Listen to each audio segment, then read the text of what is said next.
Samantha, for being resilient. Thank you. Thanks for being patient, everyone. Okay.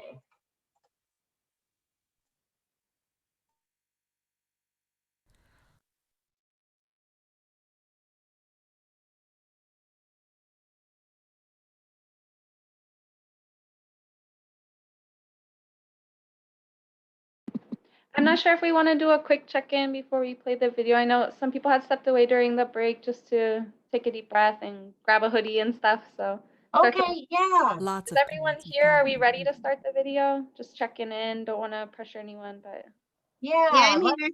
yay. I'm Okay. here. Thanks for listening to my monologue, everyone. No, Hey, it's you were okay. fine. I was gonna go off about instant gratification because Amazon comes here almost every other day. Word, yeah, we could talk about it if you guys want to elaborate on that, Nikki. Oh no, I'm crazy. We try and do a lot of hobbies but yeah, our newest thing is the cry cut machine. What's that? It's a machine so like it makes stickers and decals and that kind of stuff. And I found one for actually pretty cheap. So like Oh, 15 bucks. Cricut? Yes, and they're normally like 200 bucks. Yeah. How did you So find one for inexpensive? My mom found it on one of her sites that she's on, and so we went and picked it up for like 15 bucks. They're normally like 15 200 bucks? bucks. Yes, that's what I'm saying. Anybody needs stickers, let me know because I spent like 100 bucks on the paper and stuff too. Yeah. Are you sniffly? No, I just got out of the bath and I just came outside. All right. I'm thinking, do we need to send tea in the box next week? Like, let me know if you need a Aw. personal care item for sure. We got you. Thank you. No, Yeah. I'm good. Okay. Thank you. Yeah, thanks for sharing about the instant gratification. I know Amazon can be wild, like seriously, and I think that's such a movement too, is just like like constantly having things. And I think that your use of creativity and trying to make activities out of it is so cool and such a nice way to spend with your kids, where it's not just like this crazy Amazon mindless consuming, but you're actually putting some intention behind it and trying to make memories with your family with it. That's so beautiful. Yeah, we're trying. We're trying. Yeah, I support. Okay, back to Try Thank you. working for Amazon. I see everything that comes in when I'm packing it in a box. That takes Oh my some goodness. serious self-control. I Oh, bet.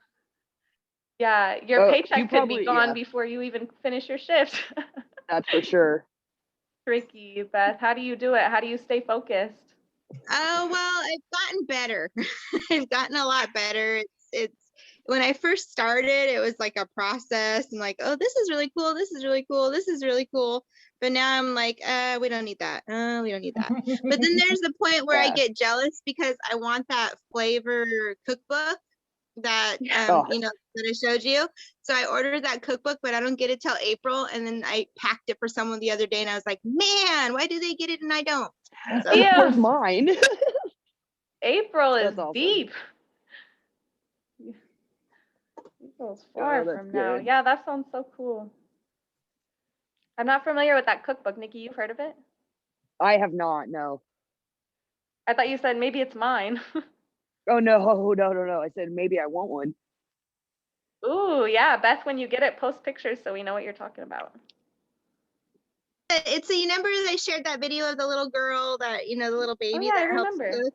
They So have a cute. cookbook out and they all they use like natural ingredients and stuff like that because we're also trying to do like a healthier outskirt of eating and stuff in our family. So we're kind of trying to lead back. Like went grocery shopping today and kept all the junk gone, and now I'm just working on. We got like son comes in, my almost 13-year-old. What's to eat, dude? We have bananas, apples, celery. No more Yes. chips, no more I goldfish. don't want that. So, Yep. Where's the chips and the fruit snacks? And yes. We're so guilty and of it too. and it was getting to the point where they would eat like a whole box in like Oh, a yeah. certain amount of time.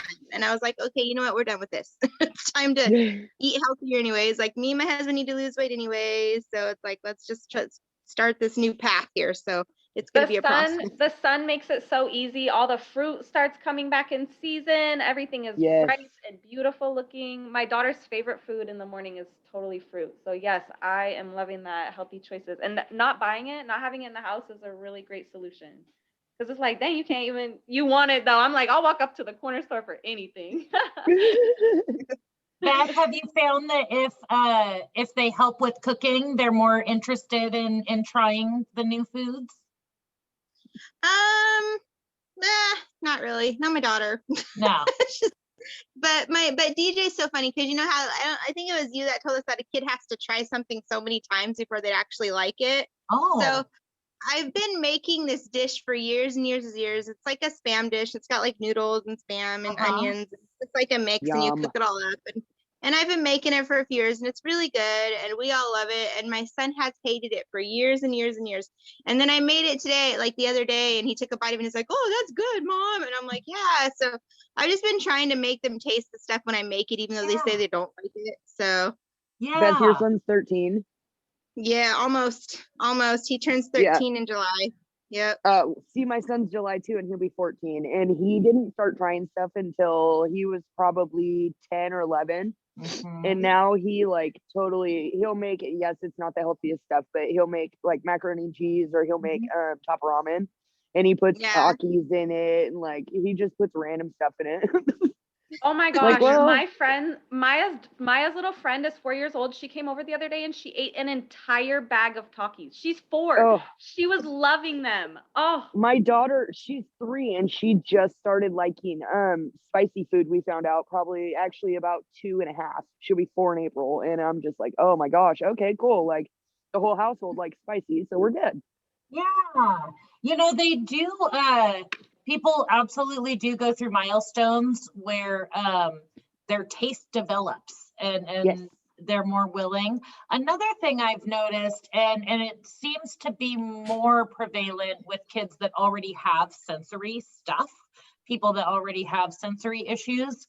I noticed that in times of high stress, the sensory issues, especially when they have the taste and texture and picky eating, tends to get more severe the higher stress they are, and the lower stress they are, the more willing they are to try something different.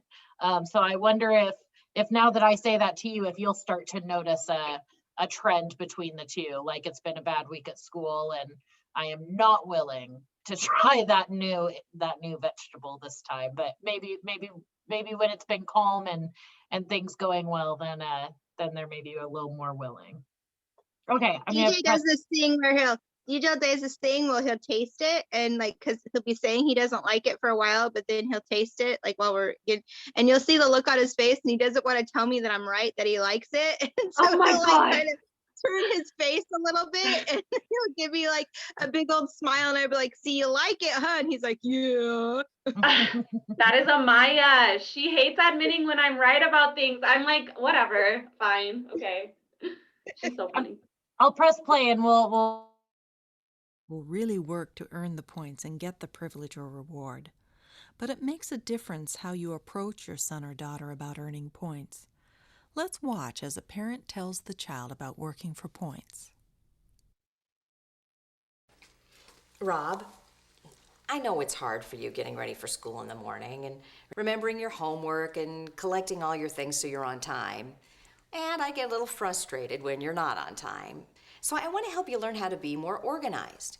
Let's come up with a list of all the things you need to do to be on time. And every Am I day the you only one make that can't hear it? you'll earn a point. What good is a point? Well, Nikki, you can't hear it? No, I can't hear or see anything. Huh. Is anyone else able to hear it? Yeah, I can hear Yeah, it and see it. Me Yeah, too. I don't have any issue. Nikki, I'm sorry, I don't know. Nikki, what are you watching on computer or phone? I'm on my phone. Beth, are you on your phone? Yeah. You had no problem? Nope, none at all. Can you click It's probably around? just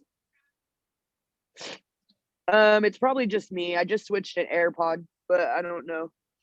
I can hang out for a minute. Yeah, I wonder if it's the AirPod maybe. I know my wireless headphones, if they are even like moved in their case, it clicks in between on my phone. Did you So I have don't video know. or Nikki, did you have video? All I could see was the Northwest Families thing, and then now I can see Samantha, and that's it. You can't see. I wonder if you maybe need to leave and come back. That's what I was just thinking too. Okay, give me a second. Yeah. These videos are so funny. They need to stop messing with our groove. You know, I can't tell if it's my computer, if it's the internet. Are if you it's on multiple screens? I am on multiple Can you try screens. Is moving that your video to the screen that your face is on? Okay, now I got it. Oh, okay? yay. Good. Okay, we're Yay. gonna keep going, and we're not gonna touch anything. You know? Okay, my bad. My bad. My AirPod died. Oh. You can collect the points and at the end of the week earn some sort of a reward. All right, what kind of reward? Well, it has to be something that you're willing to work for and something that I can afford. Why don't we see if we can figure out what that might be? When your kids are choosing what they want to earn with points, remember that it can't be something that you can't provide, either because it's too expensive or takes too long to earn. Kids learn by getting reinforced for things soon after they've done what they're supposed to. And there are lots of things they can earn that don't cost anything extra, like getting to choose what's for supper, or having someone do a chore for them, or choosing what video to rent, or having a friend over. But it has to be something they want that they're not getting anyway. That's one reason it's good not to give too many privileges free. As parents, we owe our kids their basic needs: food, basic clothing, and a place to live. But that leaves lots of things to earn: food treats, special clothes, entertainment, even earning special time with dad or mom. I can't believe all the things people let their kids have. One of Carlos's friends can have anything he wants. His parents give him spending money, buy him expensive clothes. They even bought him a brand new clarinet. And it's so hard on Carlos. I can afford to get him all those things. Well, we don't either. And it's not just the money. I mean, if we gave them everything they want, there'd be nothing for them to work for. We want Alexandra to get better about doing her homework, so we worked it out for her to earn her points. Well, at the end of the week, if she's got enough points, we order in pizza and she gets to pick out a movie. She really seems to like that. If we let her get anything she wanted, there'd be nothing for her to work toward. We're trying to work the same sort of thing out for our boys. Yeah, I like the idea of not giving too many privileges free. Carlos is starting to talk on the phone a lot. He really loves it. So we make the agreement to keep calls to 15 minutes. This way, he earns points towards extra call time. This seems to be very important to him. So I've decided to use the same system as he gets older. When he wants to go out on his own with his friends, if he thinks he can go anywhere at any time, I can't use that as a privilege to earn. That's true. So maybe we should think about things they like to do as privileges to earn. If I let Alexandra stay out with her friends, I couldn't use that as a privilege. Maybe I should add more privileges as she gets older. Some parents think that using points and rewards is like bribing our kids to do what they're supposed to anyway. But a points system is one way to help our kids to become more responsible.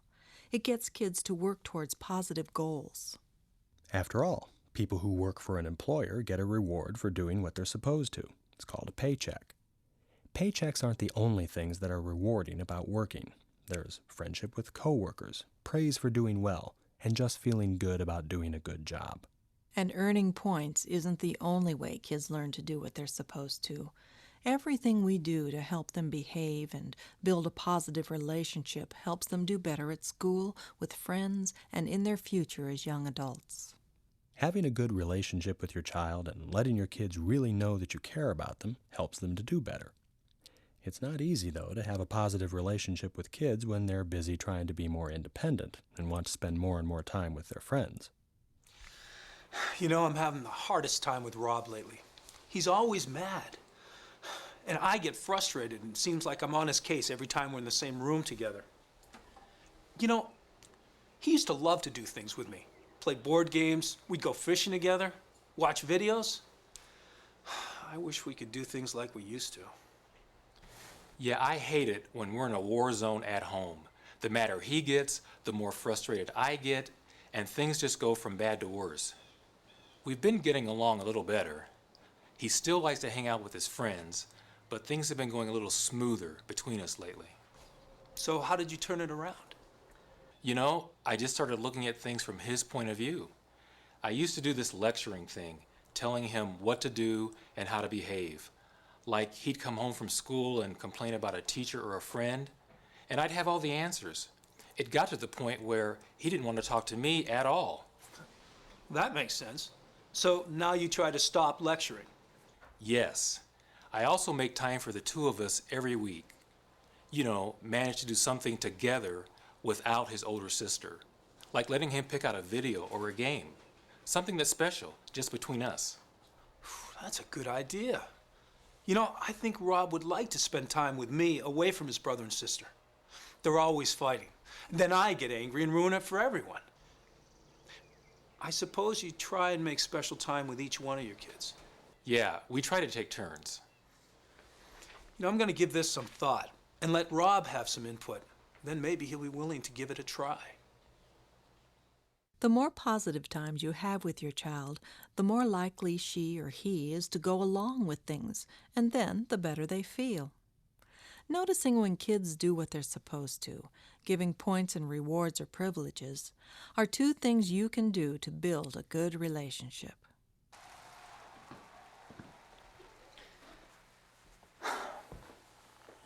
You know, Rob, things have been a little rough lately. I hate it when I end up yelling at you all the time. How about we start off on the right foot and try and get along a little better this weekend? Maybe we could make some popcorn and watch the game together this afternoon. Okay. You know, I'd really like to spend more time with Alexandra. She used to enjoy spending time with us, and she just seems to want to stay in her room and listen to music or talk on the telephone. I don't know if I should push her to do more with the family or just let her alone. Well, I think kids their age like to be by themselves or with their friends. And I think it makes it worse when we try to make them do things. I guess it must be normal for this age. How do you handle it so you have time with Carlos? I let Carlos be by himself when he wants to be. But when we are together, we really try to get along. We have great conversations in the car. Even when we're watching TV during the commercials, we really tease each other. And we have a lot of fun. Okay, so maybe I should use the times when I'm already with Alexandra, driving the car, or watching TV, or something like that. And when we're going out for fun, say, having pizza, I should just keep things fun and avoid talking about problems then. Right. Now, think of other things you can do to let your child know you really care.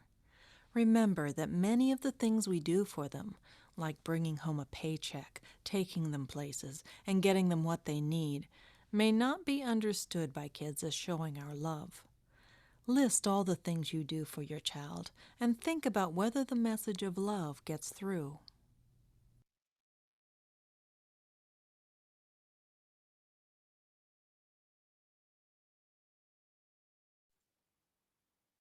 Okay, I'm a little scared about my pausing.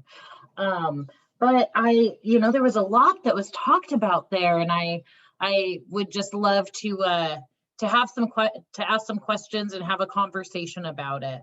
So they were talking a lot about being very intentional with having extra positive time with our children. And earlier most of us in here had really agreed that, well, I already spend that positive time with them, and I don't want it to be transactional. I don't want it to be something that they're working towards. I want to just do that with them, which is absolutely wonderful. And I think a really great point that they were kind of discussing here of some of these parents, they didn't necessarily make it part of the reward system. They just intentionally tried to spend some more time together or enhance the time they already were spending together in order to increase that bond. And that is absolutely what we do need to be working towards and want to work towards in order to improve our relationship, any of our relationships.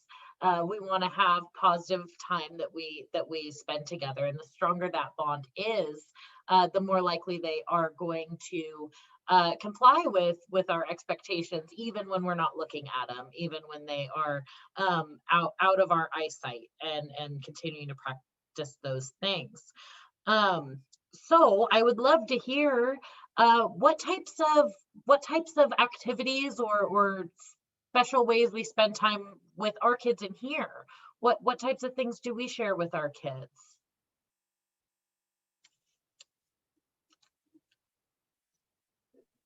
I know with my, like I said previously, is I'm the only one who takes Allie to her writing lesson, and I'm the only one who goes to DJ's practices.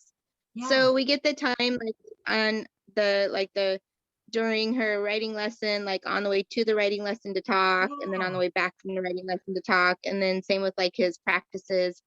On the way to his practices, we get time to talk, and on the way back from his practices, we get to talk. So I mean, that works really well for us. And also, if I'm just like going to the grocery store or run an errand, I'll sometimes just ask them if they want to come. But it's like, I won't like force it on him. So if it's like, if they want to come and they say yes, then usually it's just one of them that wants to come and the other one doesn't. So.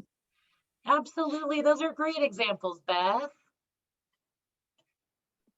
Those are really good examples of balancing multiple kids too, because I know that can be a struggle to find one-on-one time with multiple kids. And so kind of posing it as like a, hey, are you interested? And then kind of whoever takes the bait is a good way to just like nonchalantly work in that one-on-one time. I know that's a challenge for kids with siblings. So yeah, it's always the first one too. It's always the first one that gets it first. So it's like the first one that pipes up one is the one that gets to come. And as soon as that one says yes, and the other one's like, sorry, nope. The other one called it. So.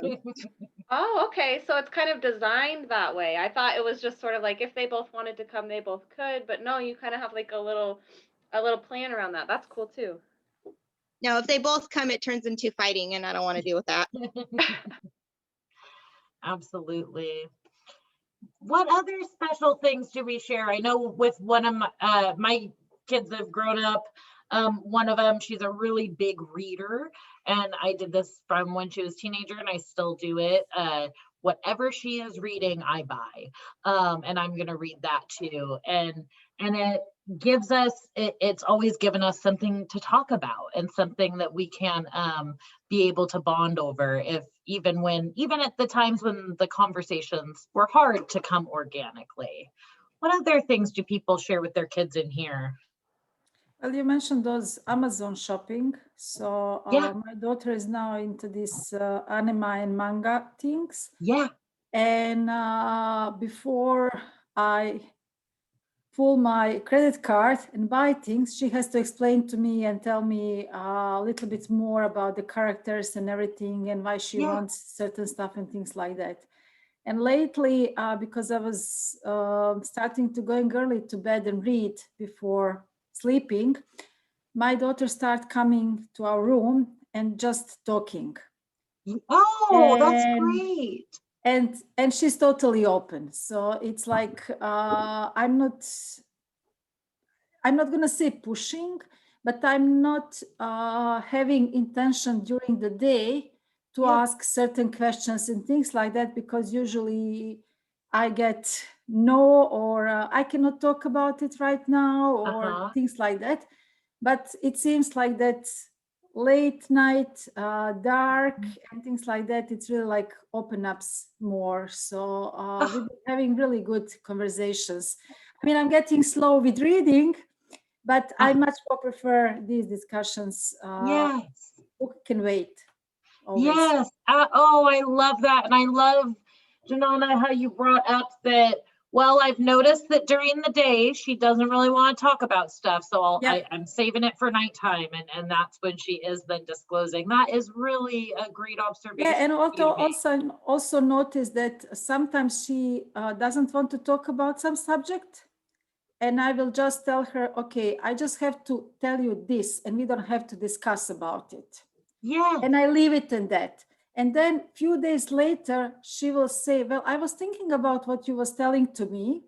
And you were right. I didn't see it from that perspective. I mean, the other Oh, night, just talking about the body issues and how some of the friends, her friends, are now using the makeup and different kind of the photographs. So I give her a little bit of different perspective of that, and I didn't push more. So she came later and said, "Well, I can now see that it's not that nice image, and that people can perceive it differently." So it's like just putting a little bit of the seed yes. grow in her mind, and I really enjoy these conversations now. Yeah, even though Yeah. sometimes it's my eyes are just either closing because I'm Uh-huh. tired. Absolutely. I'm staying awake. Yeah, I'm staying awake. Yes. Oh, Janana, that is so many beautiful examples of exactly what we want to work towards and have with our teenagers. And you really are making a perfect example of how we want to find opportunities to give our kids, especially teenagers, choices. We want them to practice making choices, and we really want them to practice making choices when they live under our roof. And it's we're able to support them in the consequences of their choices, good or bad. And I call it the nail biting moments when I'm having to stop myself because I really want to pry more, right? I want to ask so many questions, and so I call it I'm biting my nails, even though I'm not. I'm just doing it in my head. Of okay, well, just so you know, you can come talk to me when you want. Yes. And it's hard those couple days, and sometimes they don't come back, and it's hard, but you're really seeing and talking about the benefit of that. She's taken that time to process it and think about it, and you've created a space where she feels safe coming back and talking to you. Yeah, and as I said, I really like these couple last weeks that we are doing. I mean, we've been talking in the car, but recently she was just like she just want to ride, basically to be in the car and just listen to music and not talking. So I had to find some other way to get that because we eat as a family and we use that time to talk. But she has a brother and a father, and some of the topics she doesn't want to raise there. Yeah. So I needed to find some other ways to open the doors, to say that way, and to give her that space. Yeah. Oh, that is so wonderful, Janana. You have a lot of really perfect examples of what we're working towards, and I also they had brought up another thing that I wanted to talk about a little bit. And that, and you kind of brought it up too, where they were talking in the video about whether we should push our children and especially our teenagers when they're getting to that age that they don't want to as much. Should we push them to participate in the family activities, or what my husband would call mandatory fun, that sometimes is fun and sometimes isn't. Should we push them to do that? Should we not? What are we thinking here? How do we feel about our teenagers as they get to that point where they don't want to hang out with us?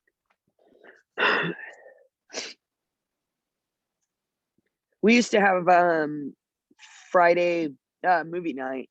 Yeah. Because I work graveyard, and that's the only night that worked for us. But yeah, we've kind of faded away from that. I think with just everything going on lately, it's just a lot. Absolutely. And so it maybe wasn't entirely kiddo saying like, this is lame, I don't want to do this anymore. It just kind of, things shifted as the schedules all changed. Oh yeah. Yeah, absolutely. Well, with all the social distance and all that stuff, and it was just like, ugh. Yeah, absolutely. Everybody's routine has just changed. Yeah. This kind of sucks. It does. And I think that's a really great point of sometimes we do have these established habits and traditions, and sometimes our circumstances change and we suspend them, or they end, and we start new ones later on, or come back to it later on. So I think that that's a really great reminder of keeping our knees bent and that it does change. I know the more that I push mine to do stuff, it pushes them away more. So I try to avoid pushing them to do things because I like how close we are now. And I would hate to push that closeness that we have away because I'm trying to push them to go do some family because they can't stand each other right now. So pushing them to go do something together is like more of a fight than anything. Yeah. So How far apart are they? they are 22 months exactly. See, my brother and I are 17 months apart. And I mean, we're obviously older, but we were kind of the same way. Yeah. We tell them that they'll love each other once they're adults. But Exactly. My brother's at my house right now. I'm fixing his car. So yeah.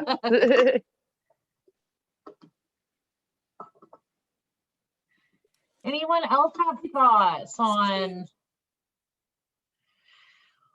how we feel about do we force our teenagers when they don't want to? Do we let them pick and choose? What do we think? That's what I wanted to say. It's also their interest changed. Yes. Yep. And something that was like family big fun, it's not anymore. And at the first, as a parents, we don't recognize why it's not fun anymore. Actually, then you realize, okay, they're getting older or they have different kind of interests and things like that. So, well, and then you get video games and you get, you know, friends of the opposite sex or, you know, yeah. just different things like that.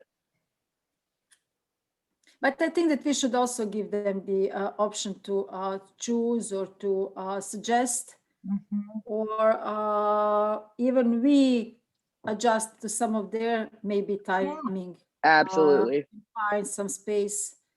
I know with the different work shifts and it's not easy, but sometimes maybe Friday night shouldn't be a family Friday night. Maybe Thursday should be family Friday night, because if it's the normal time, they might go out and be with friends Friday night. So yeah, that's a really great example of how we want to give our kids choice. We also want to keep the family bond, and we also want to be considerate of, well, what are the things that our kids are interested in. And if it can only be on the night that, I know when I was a teenager, Friday nights was the football game night and we'd all go to the football game. And so, you know, what makes sense for us, and that's going to help us receive less pushback from our kids and more willingness. And when they see you cooperating, it's going to make them more willing to cooperate. Something I encourage families to do is to think about what are the family traditions or family activities that are non-negotiable and which ones are negotiable. And you know, when can they make choices about coming or going, and when is it expected? And so I know sometimes when I work with families on this, they'll say, well, holidays are non-negotiable. And other people feel differently, or maybe specific holidays, maybe just Christmas Eve is the non-negotiable one, but they're not as concerned about Easter and Thanksgiving. And that's going to be different for different families.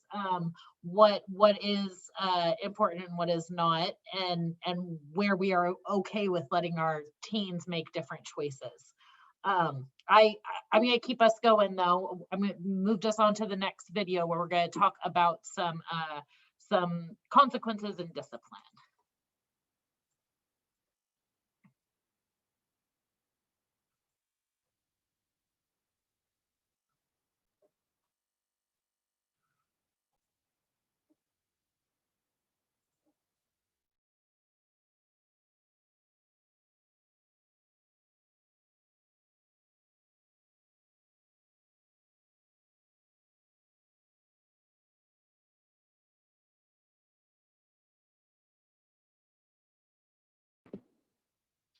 I cannot hear the video. LOL. Did Me you say neither. you couldn't hear it? Yeah, I can't either. Yeah, I can't either. Why would I was that? just gonna say, don't touch anything. Can you hear it now? Nope. Why would that be?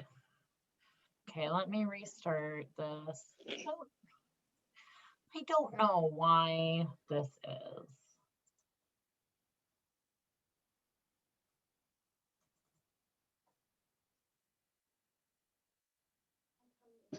I think I'm about to get on the stove for sure. It's late, but I'm hungry.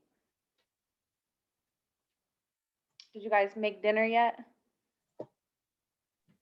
Yeah, we had dinner around 5. I put some in the crock pot this morning. I was gonna wait till 6, but my husband's like, "Is it ready yet?" And I checked it and it was ready, so we ate around 5. Crock pot. It's like you It's smelling it all amazing. day. Oh, yes. I love the crock pot. That's what he's saying. He's like, "But I'm smelling it." It smells done. It smells done.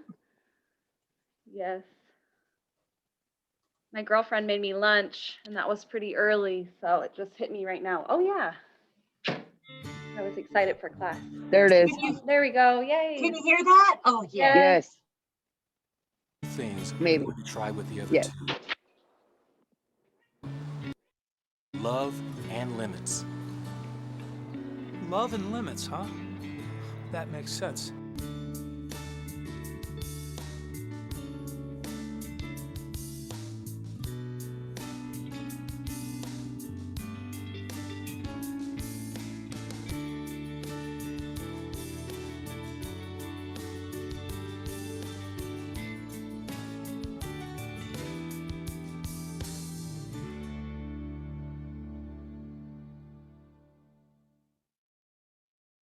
We know that kids do better at home and in school when their parents show love and also have limits.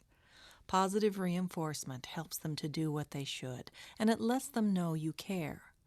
But sometimes parents need to give negative reinforcement, penalties and consequences, when they don't follow the rules, when they forget to do chores, don't finish homework, talk back, or don't come home when they're supposed to. When they were small, your smiles and encouragement helped them learn to talk, positive reinforcement.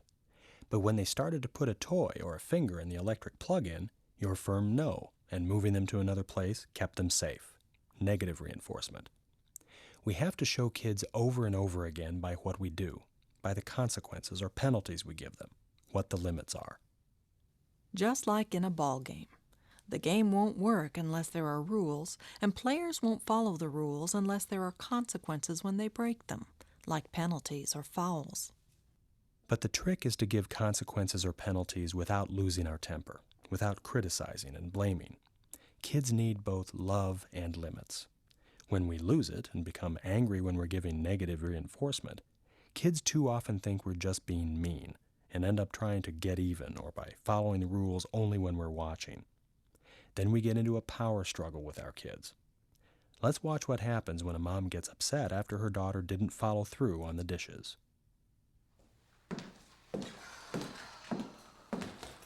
Great. After the day I've had, I come home to fix dinner and last night's dishes are still in the sink. Emily was supposed to take care of this, but of course she's off doing her own thing.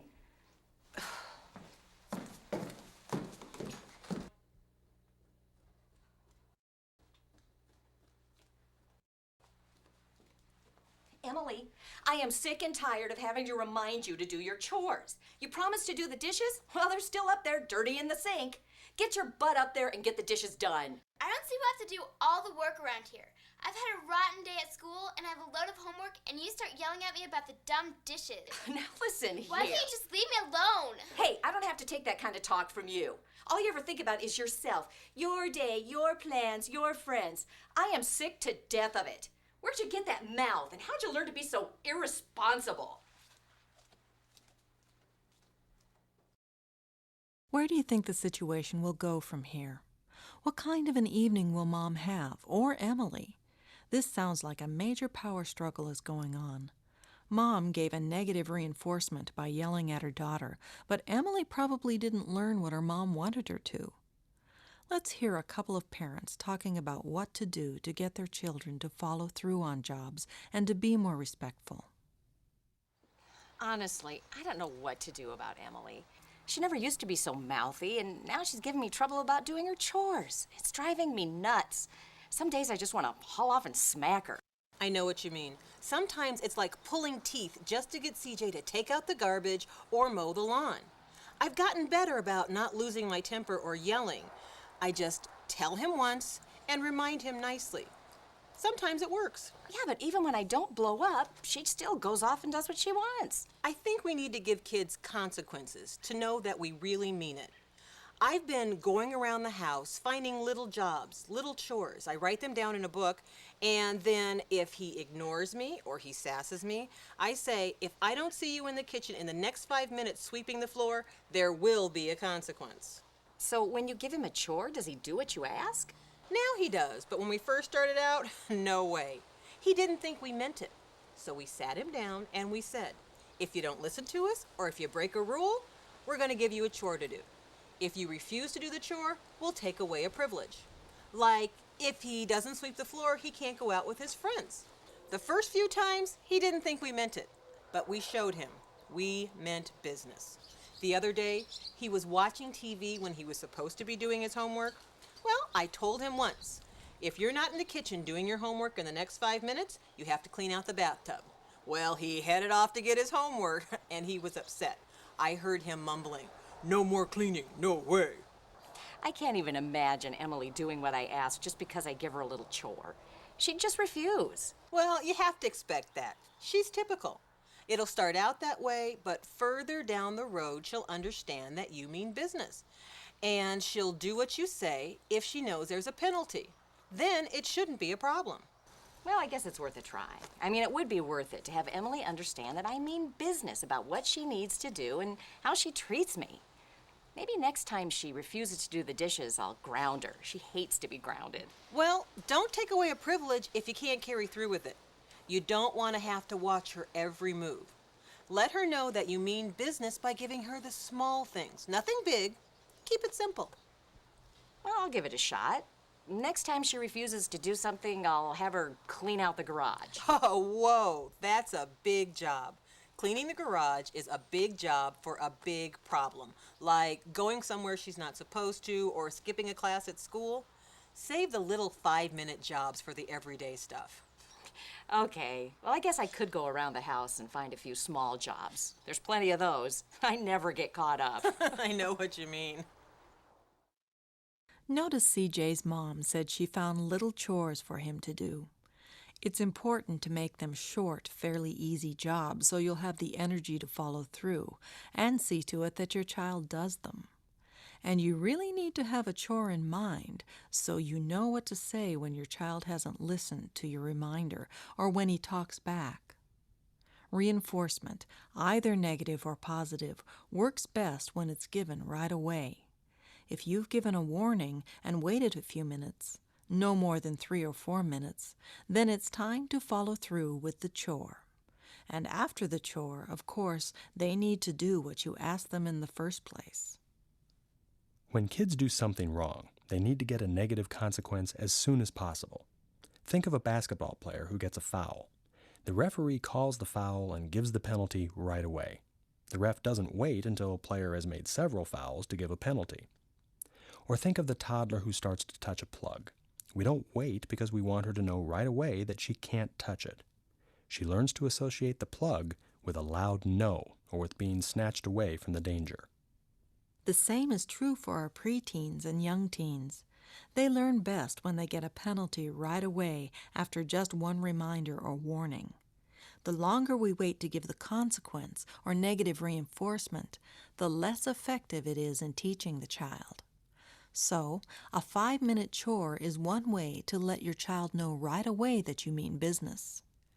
Kids learn to be more responsible when they find out that their actions have consequences.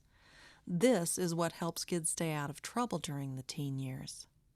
You may be thinking that your child doesn't really misbehave much.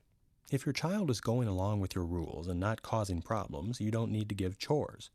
But there may be a time when he or she gets older and there are more problems. If that time comes, the small chore may help.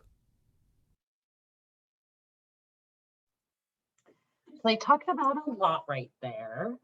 And I'd love to hear what people's thoughts are.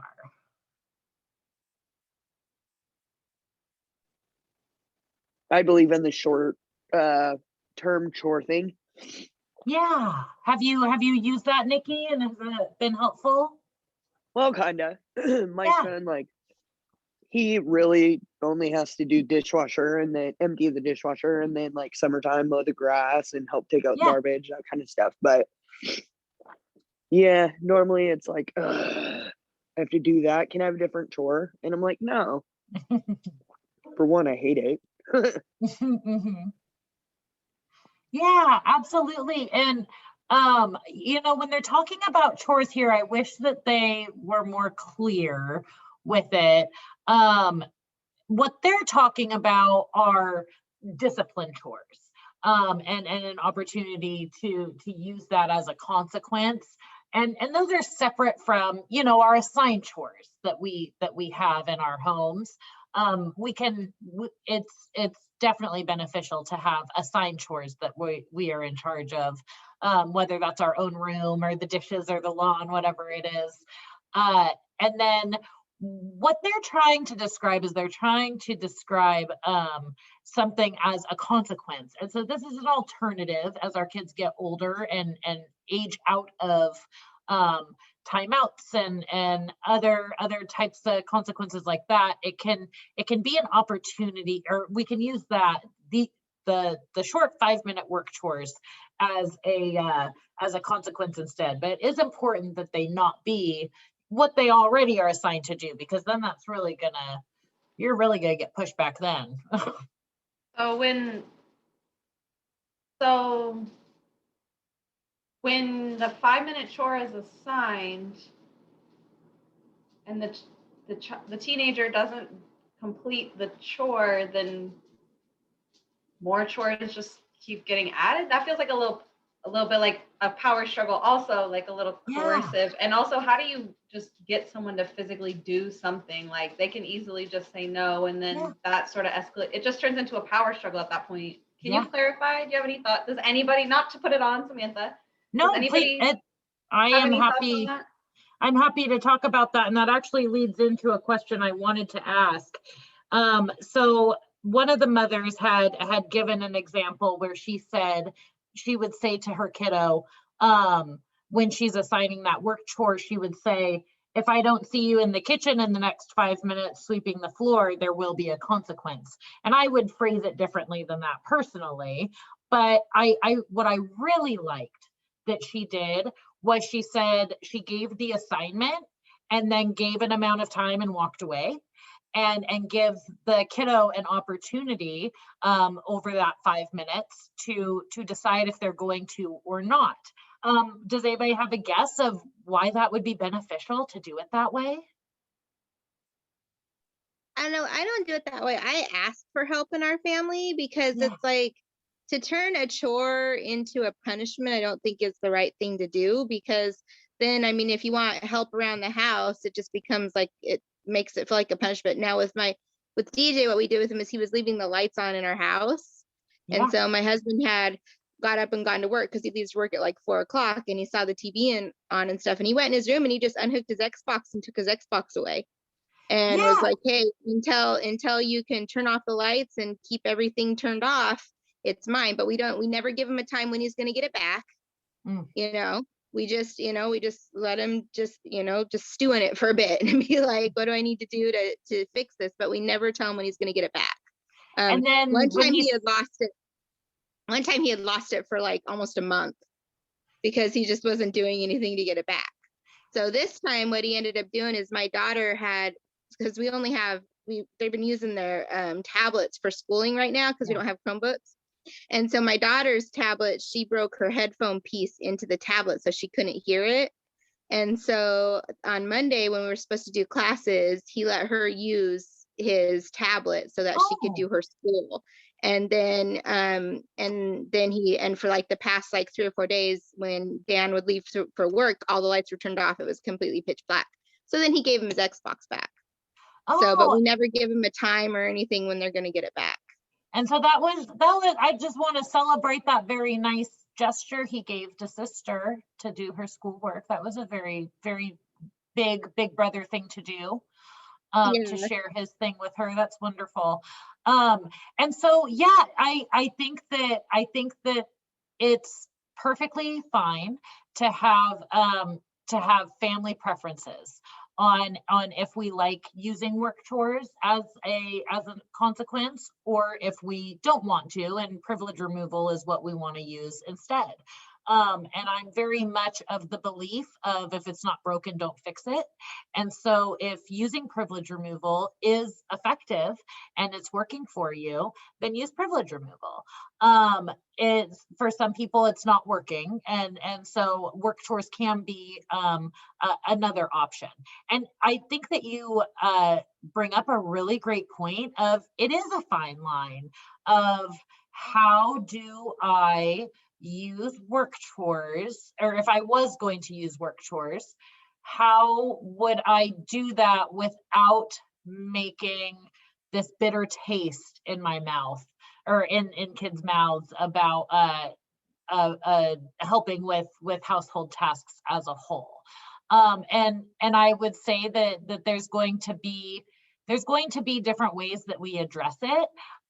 In order for work chores to be something that are more, that are easy and fluid, it would probably a lot of the time require there to be already kind of these practiced different roles that we have, and so in order for it to be received as this addition. And so if it's not my job to always clean the dishes every night, and chores are just kind of doled out, not necessarily everybody has the same one all the time, then yeah, I would say it would get pretty complicated differentiating between this is just my assigned chore versus this is my consequence chore. Oh yeah, and on top of that, he couldn't even ask when he would get it back either. That wasn't allowed either. Like anytime he would ask to get it back, it would just extend the time a little bit more, so he couldn't even ask to get it back. But Yeah. we try to do the chores in our house as a family as much as we can. Like I got a whole pile of stuff sitting in my living room right now that I have to go through Allie's room. And so that's one of the things that we're gonna do together. And so it's like so she just got to bring all of her stuff out of her room, and we'll go through it in the morning. But we try to do stuff together more so than just dilly out the chores, because honestly, there's no motivation in my daughter, and so dealing out is not as helpful as just say, can you come and help me with this for now? So Sure. We should do what works, and different families are going to look different and have different ways of doing things. I do want to circle back to Kristen's question. So when that mother had said, I'm gonna give you 5 minutes to start this task, what do we think of why that might be beneficial to do it that way?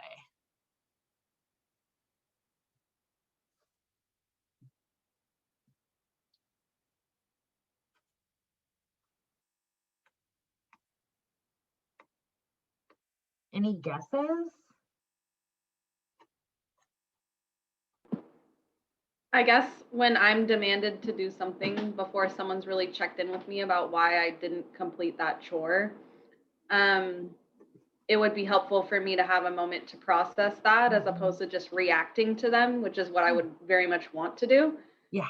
So I guess if I was the child in that scenario, putting myself in my child's shoes, I'd probably try to ask my parent to connect with me about the situation before they just like come in and demand that I complete my chore and I only have 5 minutes, or else there's going to be a bigger consequence. Cause like, what does that even mean to me? Really? That's like so vague and ambiguous. It just feels like a threat. So I guess for me, it would be helpful for me to take that 5 minutes to go back to my parent and say, hey mom, like, I didn't have a great day today, and I was hoping I could talk to you about it. And then, maybe after that I can complete my chore. And even for my 4-year-old daughter, that actually seems to work a little bit better when I tell her my expectation, I'm all for that, and then give her like that moment to process it, where she can come back to me with like, yeah, I'll do that. in this amount of time, mom, because like this is my body and I'll do it in my time. And also I wanted to talk to you about this. And, you know, even if it doesn't come with this whole elaborate conversation around like why she didn't do the thing that I needed her to do, it still like buys her enough time to connect with me in some way. And then that makes doing the chore less daunting, because usually by the end of that connecting moment, I'm like, oh yeah, I could just offer to help her with that chore if I wanted it done or something like that. And then we're also bonding in that moment as well.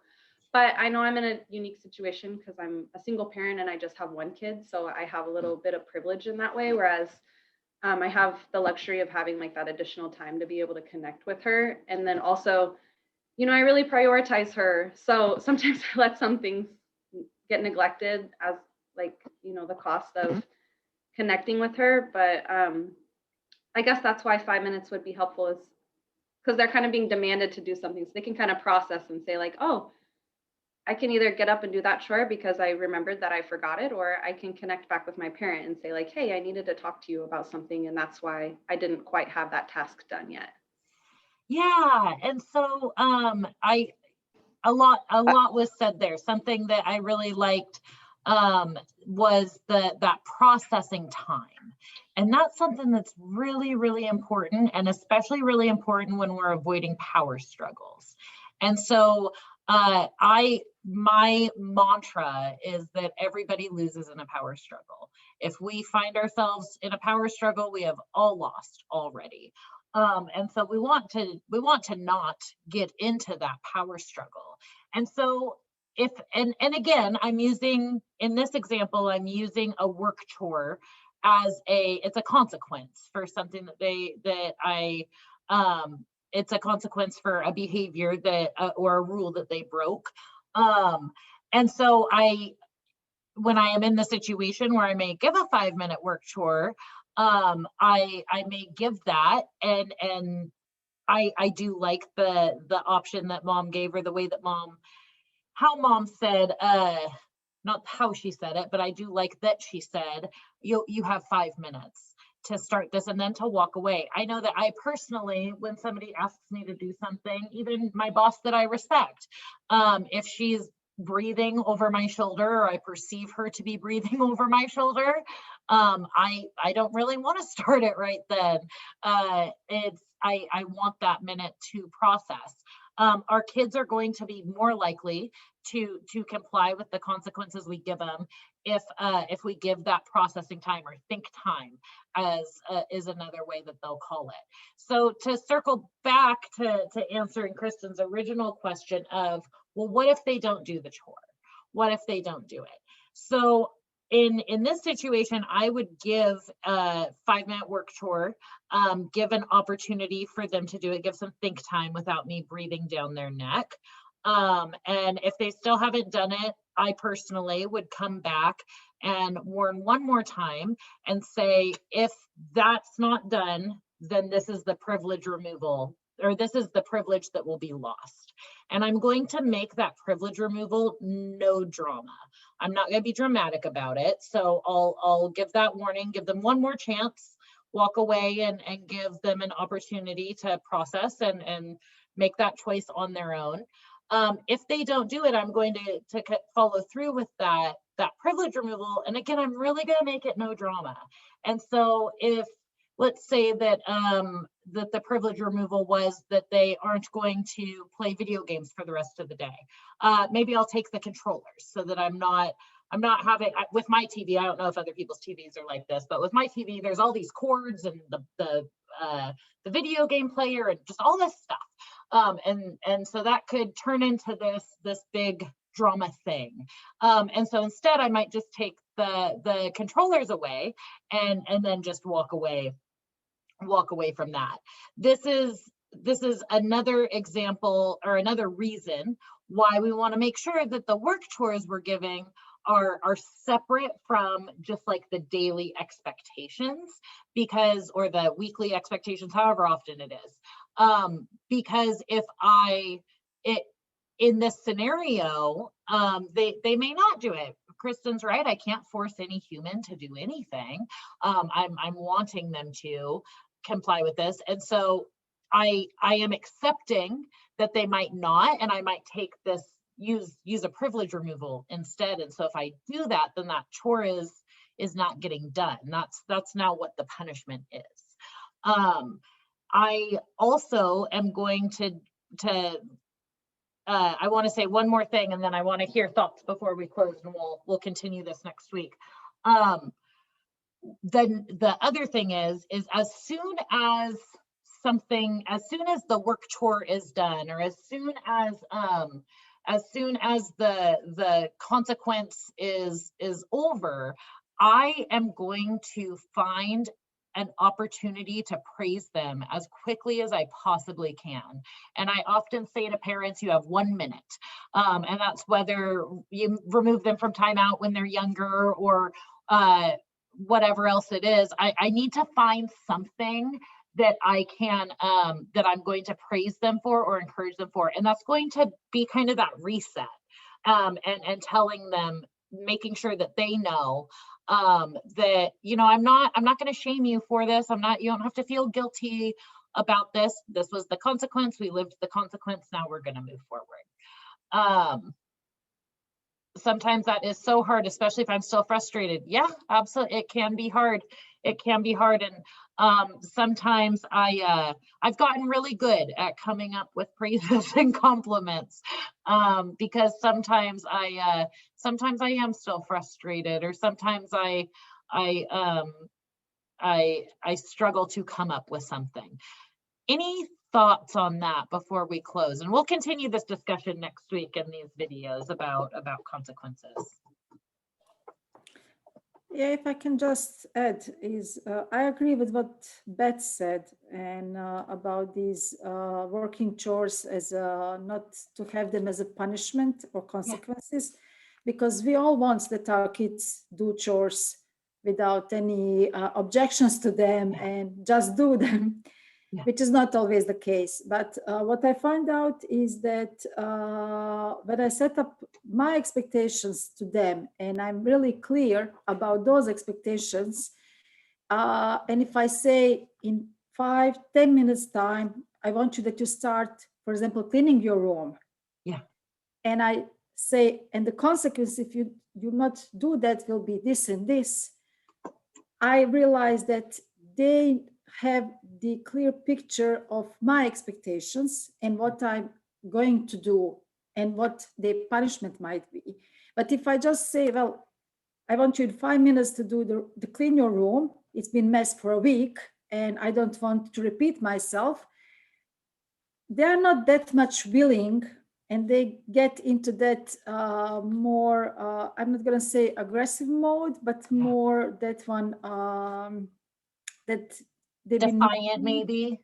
Yes. Yeah. So with my kids, I realize it's much more easier when I tell them why I want them to do something, even that should be something that they should do without any problem.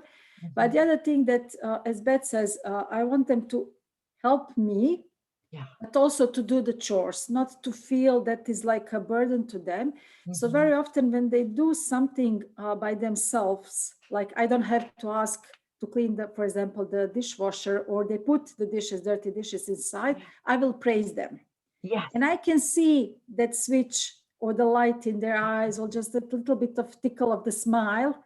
Oh, I did this good. I know that sometimes it's like they would do maybe something just to please me, but more often actually they do that because they are aware of that good feeling of helping out. So I'm rather into that, like for the chores, to give them like a praise, and to ask them, like, for example, can you take out the clothes from the dryer and fold them? I have to wash the dishes, for example. Yeah. And I can see in that way they will do it much more easily than if I say, well, please take out the clothes and fold them. So it's like they feel like they are also equal in those chores in the household, to say that way. Yeah. Absolutely. I think that this group of people in here are doing what I very, very much believe in, and that's that the more work we put into the positive parenting, the praising, the encouraging, the hey, we're working together, we're part of a team, the less time I need to spend with discipline and punishment and stuff like that. And I often will tell people that I don't use I don't use punishment very much. I, even with little kids, I maybe time out little kids a couple times a year. It's really not that often because I put so much time into the pre. What word do I want? I invest the energy on the front end, and then I don't have to do a whole bunch of consequences. Yeah, and go ahead, Beth. Yeah, Zanana, I agree with Zanana on that one too, because I mean, honestly, today I brought in the groceries, and because I'm not, it's like a chore and all that kind of stuff. I mean, Allie just unloaded the groceries for me. I didn't have to ask her or anything, you know, she just helped me, just like unloading the dishes. Like DJ will come out and help me get the stuff out of the car or something like that. And all I have to do is ask, and it's not like a power struggle with them, you know? So we, like you said, we'll use taking privileges away as punishments more than, trying to give them like chores and stuff like that. Because we have a positive atmosphere here, the way we do things, and it works well with our house. So. And also if they say like, I will do it in the 15 minutes and they come after the half an hour, I wouldn't say, well, you should be here 15 minutes ago. I mean, only if it's, but it doesn't happen that it's drug for a week. I mean, that doesn't happen, but still it's giving them like, okay, it doesn't matter. I mean, it's 15 minutes more, but you did it. Then you came. I didn't have to call you. You came. So sometimes, of course, it's 9, 10 in the evening, and then I have to call because they are busy or they are just having fun. Playing games or just hanging out on the phone with the friends, and then I have to ask, okay, can you please come and clean? And it's usually I'm coming. So I'm much more into that approach than to giving that kind of like feeling of them to have like that burden, and those things feels like a punishment, because the chores. It's something that they will have to do when they grow up, and it's also they're living in this household. So it's also their share to clean, and even when they are, I mean, small kids, you usually ask them to at least bring the plate to the kitchen from the dining room, just to teach them that actually they get some habit of, for example, cleaning or carrying that one piece of clothes while you are carrying all other clothes from the dryer or whatever. So absolutely. It can be a resentment thing too, because I know like my husband, when he was a kid, him and his sister would do all of the chores. Like their parents wouldn't do any of the chores. So getting him to do any kind of chore now is just like a battle and a half. All he did when he was a kid, and he was the only one who did it. Him and his sister were the only ones who did it. So that's, you don't want the resentment as they get older too. Well, and it sounds like from what I'm hearing from you guys that you're not lacking or really in need of negative consequences for undesirable behavior at this point. And that's kind of more of who this lesson is kind of geared towards, is for the families that are they don't know how to create an atmosphere that kids are complying with requests. But it sounds like you guys all have a really, really good bond, good routines, and that there is a lot of it's not an issue for you. And I also think it's important that kids know what is their right and what is their privilege. So that is something that we've been talking to our kids when they've been younger, is like, it's your privilege to have a phone. That is not your right, it's your privilege. So if I take your phone because of some bad behavior, then I'm just taking your privilege.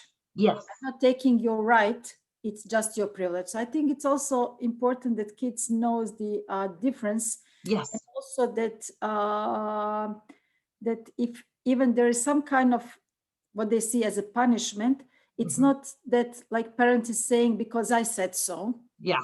But it's that you explain why Yes. you disagree or what was your expectations. So Yes. what actually has been agreed as a two parties, even if it's kids and a parent. So I think that's really important to have this clear communication with kids when it comes this negative side of, I mean, I would say negative side of parenting, because for me, every time, even when I have to take away them the privilege, and I know why I'm doing that, I always feel a little bit guilty. It's not easy. Yeah, it's Struggle. It's not. always struggle because you don't want to see your kids No. crying or sad or just sitting in the corner, for example. Even though sometimes they know how to pretend. Yeah. But it gets to us. It does. Yes. Absolutely. Absolutely. I think this, I love having these conversations. I love hearing how other families function and run. And I think that, again, if it's not broken, don't fix it. If you're not struggling to get compliance from your kids, then it's not really an issue. And it sounds like you have that worked out already. And so keep doing what you're doing that has created the situation where kids are wanting to help out. They're taking it upon themselves. They're doing it to be helpful. That's what we want them to do. So if you already have that, then don't stress about this. Anyways, it is 10 minutes after, and I am so grateful to have been here with you. I'll stay here. I'll stay on in case anyone has other things to say, but otherwise we'll see you next week. Yeah, see you next week.